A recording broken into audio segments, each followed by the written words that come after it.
Welcome back to Gardening 101.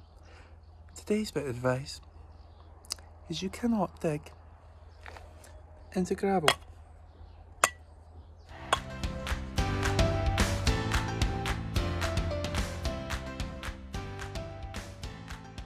Why doesn't God speak to us directly? Why doesn't he come and speak to us face to face? I know I'm not the only one that struggles to hear him. Even in the Bible, his disciples, his followers, they didn't always understand what he said. Luckily, Jesus in the Gospel of Matthew, he tells us how to receive what he has on offer for us. He does this through a really famous parable, a really famous story called the sower of the seeds. A sower is like, he just plants seeds. He just goes around planting seeds. And in the story, the sower is walking around and he's throwing the seeds generously everywhere. They're landing on all different sorts of ground. To be specific, 4 sorts of ground. First of all, it lands on the path, just on the edges of the path. Then it lands on the rocks, the rocky ground. Then in amongst some thorns, and finally on clear, healthy soil.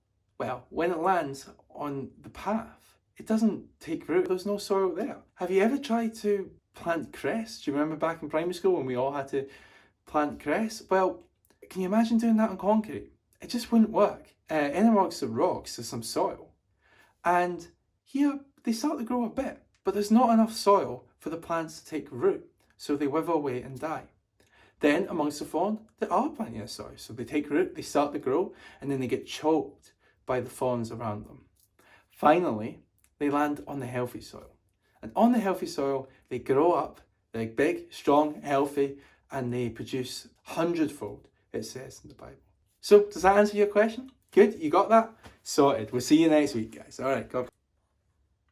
It's okay if you didn't understand. I didn't at first, and neither did the disciples, right? And the disciples asked, Jesus, why do you tell us these parables? We don't get it.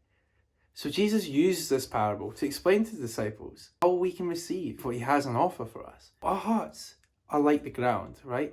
And Jesus is like the sower, and the seed is like the good news of the kingdom of heaven. Our hearts can be concrete when we don't want to listen, right? And if it lands on concrete, nothing's going to grow. We're not going to partake in the good news. Think of the cress. If you try and grow cress on concrete, it doesn't grow. If you plant a seed in the rocky ground, that's like when we are willing, but as soon as it gets difficult, we give up, right? And we don't want that either.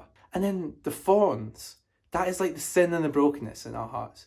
So we are willing and we do want it, but as God's will for our lives is growing, we are crippled by mistakes or our insecurities. So we want hearts that are clear of all that. We want good soil in our heart. And you may worry that your hearts are like the thorns or the concrete or the rocks. Do not fear. God created you to live out the kingdom of God. Every single person is designed so that God should be in their lives. So continue to pray. Just listen for him. God will speak gently to you. Keep praying. Keep going to the sacraments. And you will feel God. God bless you guys.